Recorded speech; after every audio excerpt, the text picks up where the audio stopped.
ಈಗ ಹೌದು petrol diesel ಜಾಸ್ತಿ ಆದರೆ ನಾವು ಏರಿಕೆ ಮಾಡ್ತೀವಿ ಅಂತ ಹೇಳ್ತಾ ಇದ್ದೀರಿ.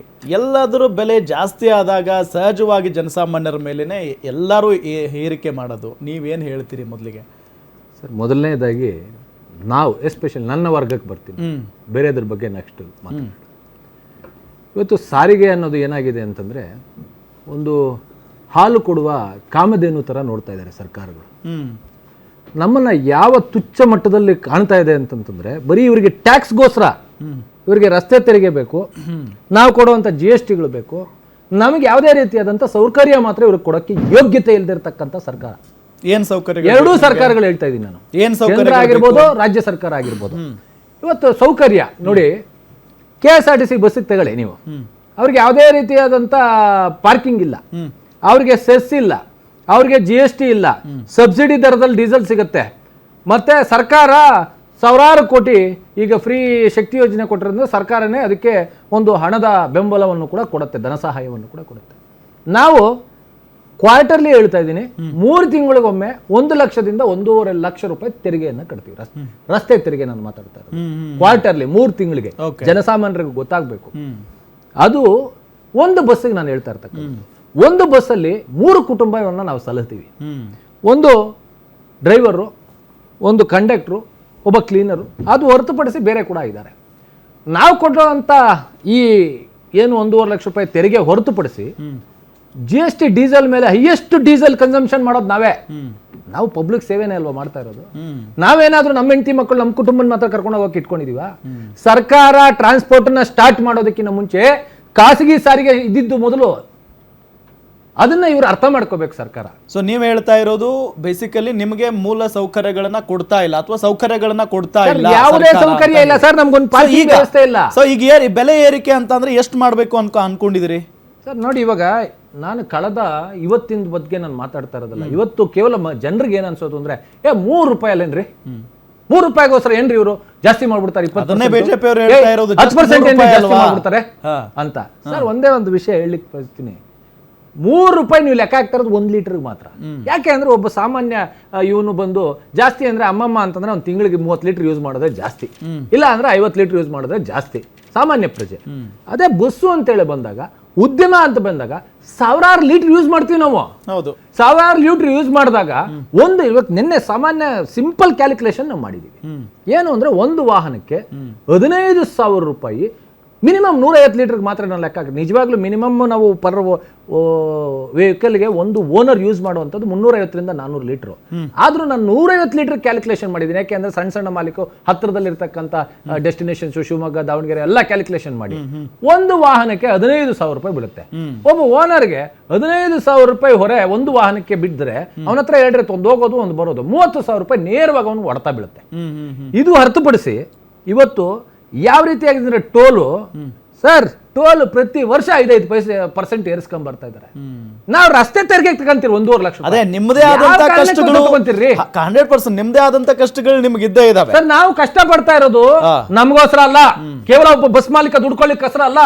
ನಿಮ್ಮ ಸರ್ಕಾರಗಳಿಗೆ ಯೋಗ್ಯತೆ ಇಲ್ಲ ಎಂಪ್ಲಾಯ್ಮೆಂಟ್ ಕ್ರಿಯೇಟ್ ಮಾಡಕ್ಕೆ. ಇವತ್ತು ಇಡೀ ದೇಶದಲ್ಲಿ ಹೈಯೆಸ್ಟ್ ತೆರಿಗೆ ಅವನಾದ್ರೂ ಕಟ್ತಾ ಇದ್ದಾನೆ ಅಂದ್ರೆ ಅದು ಟ್ರಾನ್ಸ್ಪೋರ್ಟ್. ತೆಗಿಲಿಕ್ಕೆ ಹೇಳಿ ಇವ್ರಿಗೆ.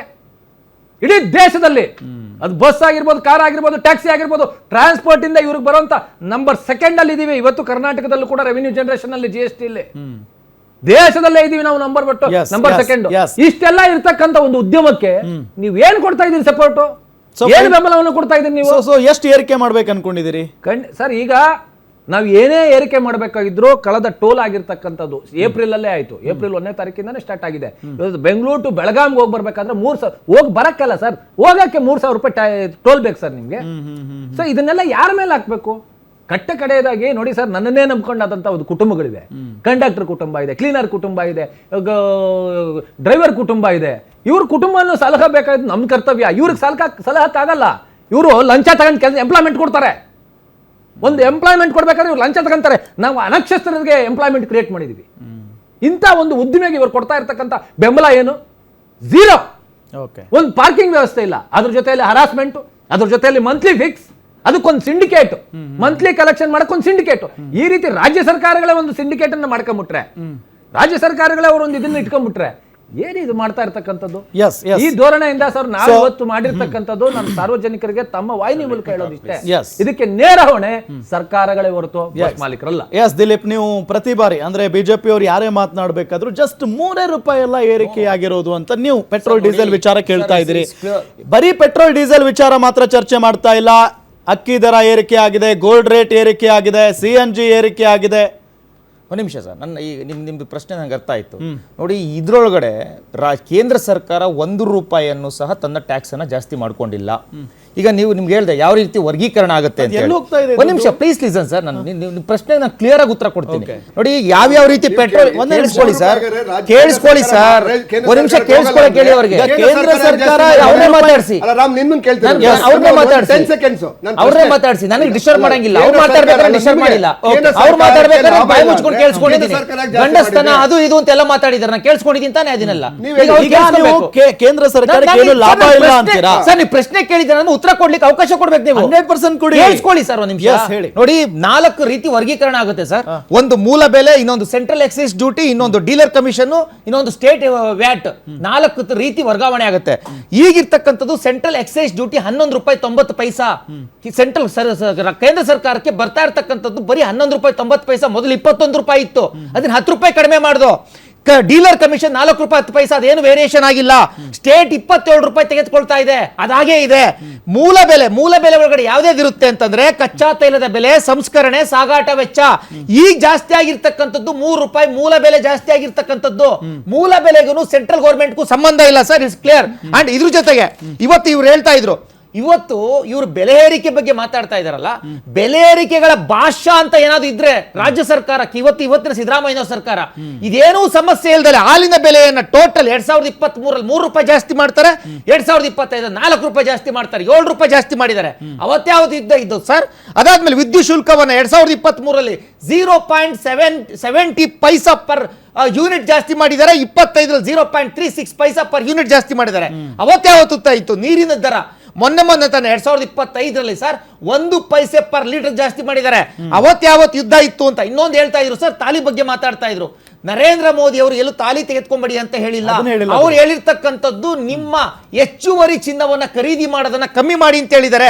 ಹಾಗಾದ್ರೆ ಚಿನ್ನದ ಬೆಲೆ ಖರೀದಿನ ಕಡಿಮೆ ಮಾಡಿ ಅಂತ ನರೇಂದ್ರ ಮೋದಿ ಅವರು ಮಾಡಿರ್ತಕ್ಕಂಥ ದೊಡ್ಡ ಅಪರಾಧ ಆದ್ರೆ, ಇಂದಿರಾ ಗಾಂಧಿ ಅವರು 1966 ಓಪನ್ ಆಗಿ ಬಂದು ಹೇಳಿದ್ರಲ್ಲ ಸರ್, ನೀವು ಚಿನ್ನವನ್ನ ಖರೀದಿ ಮಾಡಬೇಡಿ ಅಂಡ್ ನಾಣ್ಯಗಳನ್ನ ಹೊಂದಬೇಡಿ ಅಂತ ಹೇಳಿದ್ರು.